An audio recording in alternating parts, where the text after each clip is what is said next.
আমাদের এই ব্রাঞ্চে আমরা নিরাপত্তা ব্যবস্থা জোরদার করছি এবং আমরা আগে থেকে অ্যালার্ট আছি যে যেকোনো দুর্ঘটনা ঘটতে পারে, যেহেতু সার্বিক পরিস্থিতি খারাপ। সেই হিসেবে আমাদের নাইট গার্ড আছে। রাত্রে আনুমানিক ৪ঃ০০ দিকে ম্যানেজার আমাকে ফোন করে, আমি শ্রীপুরে থাকি। ম্যানেজার ফোন করে বলে যে, "স্যার, আমাদের শাখায় গেটের সামনে এবং ভিতরে ওই বোমা, পেট্রোল বোমা মারছে।" তা আমি তো হতভম্ব হয়ে যাই, বলি যে, "কোনো আগুন-টাগুন লাগছে কিনা? কোনো ক্ষতি হইছে কিনা?" তখন বলে, "স্যার, ভিতরে কোনো ক্ষতি হয় নাই। মারার সাথে, সাথে আমাদের গেট মারা ছিল। গেটের সামনে ২ টা মারছে আর ভিতরে ১ টা মারছে। আমাদের নাইট গার্ড বের হইছে এবং ম্যানেজার এবং সেকেন্ড ম্যানেজার আরো একজন সহকর্মী ভিতরে থাকে। তারাও বের হইছে। তারা বের হয়ে কাউকে দেখতে পায় নাই। পরে আশেপাশের লোকজন চলে আসছে। আসলে গেট খুলে দেখে যে সামনে আগুন হচ্ছে, জ্বলতেছে।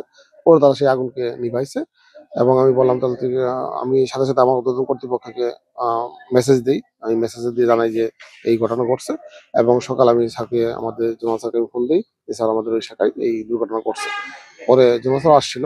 আমি আসার আগে স্যার আসছিল। তো আমি যে আসলাম, এসে দেখি আপনারা সবাই আসছেন। এই অবস্থা।